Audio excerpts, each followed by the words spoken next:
show is called Meria. Welcome to Meria. For honesty and to the point news.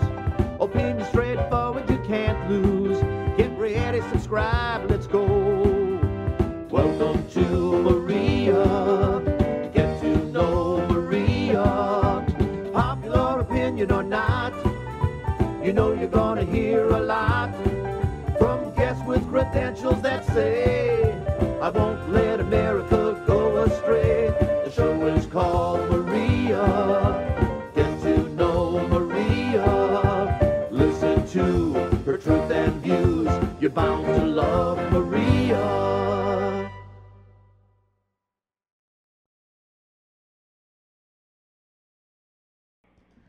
Good morning, world. Meria here, alive and kicking.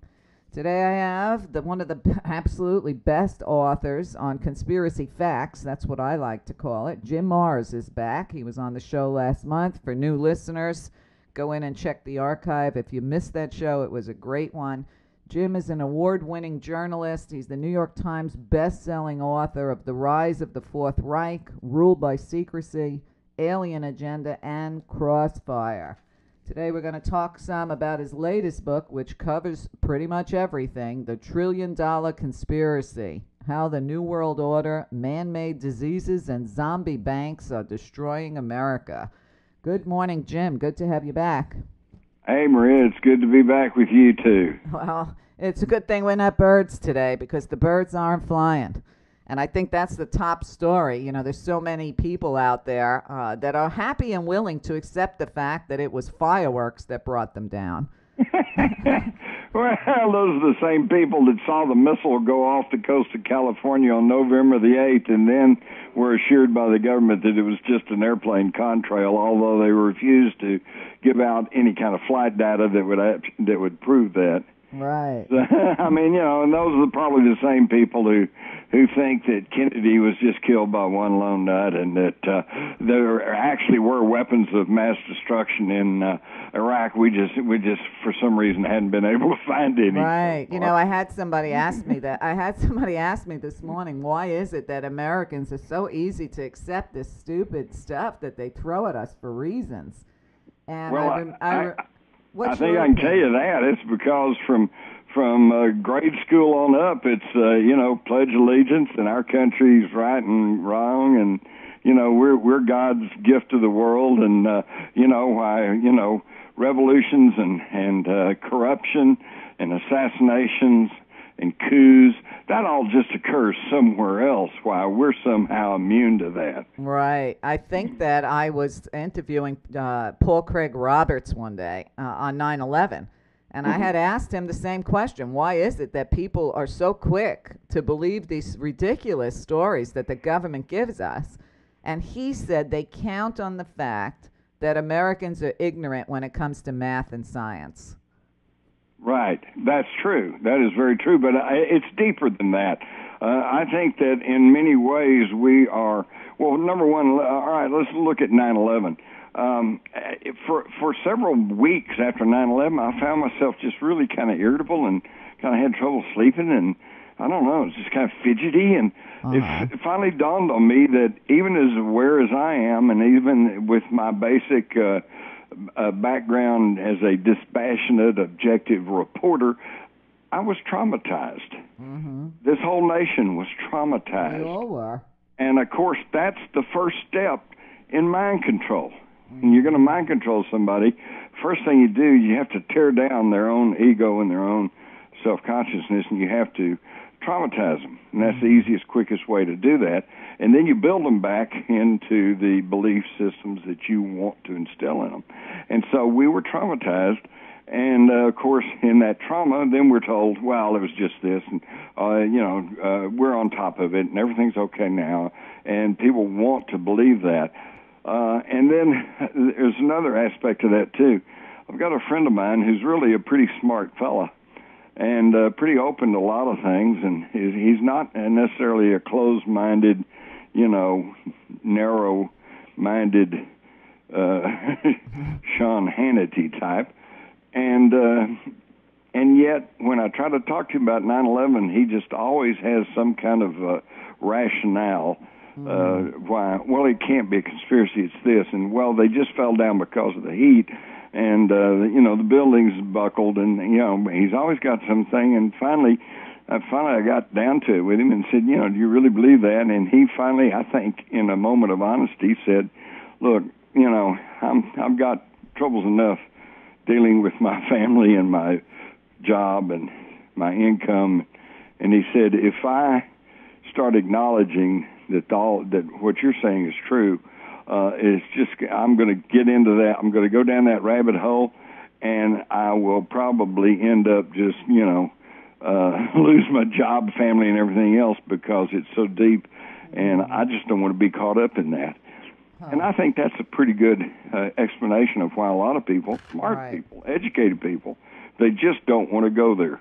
It's going to be troublesome for them. Well, it's like the worst nightmare they could ever imagine, that their government would actually do something like that. That's right, and yet history shows us that even our own government, it is now, I've made a very close study of, for many years, of the attack on Pearl Harbor.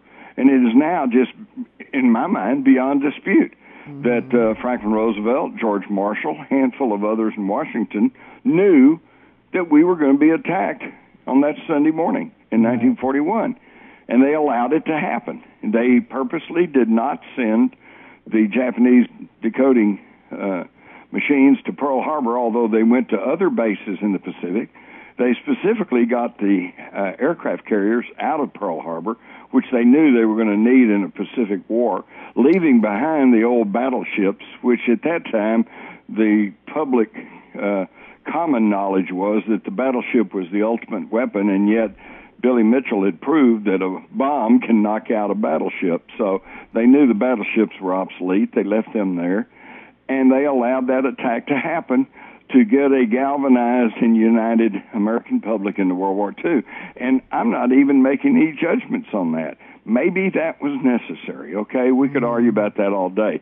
Point is, they allowed an attack on Americans that killed 3,000 Americans in 1941, so why is it so hard to believe that they would allow attack in 2001? Well, exactly, and kind of the same amount of Americans got killed. I find that kind of interesting. Yeah, it is pretty ironic. I haven't quite figured out what that means, or if maybe that's the magic cutoff number. Maybe if it doesn't go much over 3,000, then they know they can get away with it. I don't know. I don't know if you recall, but I do. In the early hours of 9/11, they had said the death count was like 20,000. Oh, yeah. And then they kept reducing the death count, and I said, are these people getting resurrected? What's happening here? Exactly. It is amazing. So we have... there were so many aspects of that people have either forgotten or don't know. You also recall that as that was happening, it was announced that after the North Tower had been hit, and people in the South Tower, in fact, in both towers, were saying, I'm getting out of here. And they were all piling out. That's why so many were saved. And yet the public address systems in those buildings are saying, everything's okay, return to your desk. Right. What's with that? Right. But there were a lot of people that didn't bother showing up for work that day. And, I remember those reports of Odigo instant messaging their people to get the hell out of there. That's right. Again, there's every piece of evidence in the world to show that people knew this was going to happen. A really good friend of mine that was a military intelligence officer arrived in New York that morning by airplane, and he said he couldn't get a taxi. And I said, what? New York City, you can't get a taxi? And he said it took him almost 30 minutes before he could finally get a taxi, and when he did, he asked the taxi driver, what's going on? Where are all the cabs? And he was told, the taxi driver told him that all the Arab cab drivers had called in sick. That's pretty interesting. So, and as you mentioned, the Odigo messaging system, that was the Israelis. They knew what was going to go on. It kind of seemed like everybody knew what was going on except the poor people in those buildings. Exactly. Well, look how many people were warned not to fly that day. Right, including the mayor of San Francisco, who was slated to fly in that morning and was called late the night before. And he never has revealed who told him, but of course he was a prominent black mayor of San Francisco, and the very strong rumors had been that he was called by Condoleezza Rice, and she told him, don't fly to New York in the morning. Right. And of course, to add to that, the Attorney General at that time was also announced that he wasn't flying commercial planes anymore. Right, Ashcroft. Yeah, John Ashcroft. And then there were like several generals in the Pentagon who had scheduled a flight, and they canceled and said, and they didn't go by commercial flight either. They knew. There were people who knew. And of course, in fact, the evidence that we were warned. In fact, this is what gets me. Even the 9/11 Commission acknowledged that we were getting warnings all over the place. In fact, as I think they said, the warning system was blinking red. And these warnings were not just coming from people that we friendly sources. Fidel Castro tried to warn us. Right. The Taliban in Afghanistan tried to warn us. Everyone who was in the know knew that we were about to get hit, and yet not only was nothing done, but in both the Clinton administrations, Democrats, and the early Bush administration, Republicans, there were steps taken to block any real investigation into Al-Qaeda or what they were up to. Exactly. This is just unconscionable, and well, I'll tell you what it boils down to is this. Initially, the day after Pearl Harbor, Congress convened a committee to investigate to find out what had happened. Less than a week after the Kennedy assassination, Lyndon Johnson appointed that poor, misguided Warren Commission, but at least they had an investigation going. It was almost 2 years after 9/11 before George Bush was finally pressured into creating the 9/11 Commission, mostly because of the pressure from the families of the victims. Right, and remember he picked Henry Kissinger originally to run it. Exactly. And he funded it initially for $3 million, which, of course, to you and I sounds like a lot of money, but in the scheme of Washington, $3 million, that's pocket change, that's chump change. And in fact, even the 9/11 Commission said we can't really conduct an investigation on $3 million. So it ultimately ended up, the 9/11 Commission, costing $13 million. Okay? Now, just compare that to what they spent on George Bush's re-election campaign festivities, re-election parties in 2004.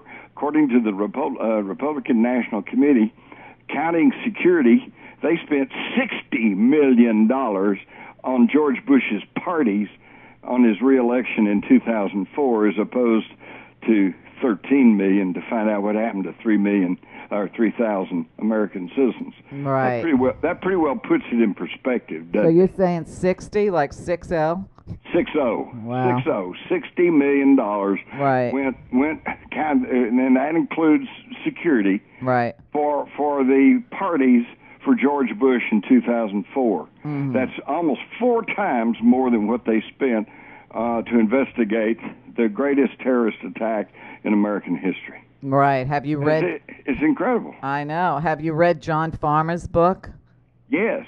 Well, he tells you right there. I mean, you don't even have to read the book. He says it right on the inside cover, the jacket, that from the get-go they knew the official story was the fabrication, which tied their hands in the investigation. That's right. That's exactly right. In fact, you know what? I've got it right here. Just for those of your listeners who are listening here and might think that we're just talking some conspiracy, I'll quote to you John Farmer, a former Attorney General of New Jersey, who was the senior counsel to the 9/11 Commission. In other words, their top attorney to the official 9/11 Commission. And on page 2 of his book, he writes, in the course of our investigation and the national response to the attacks, the 9/11 Commission staff discovered that the official version of what had occurred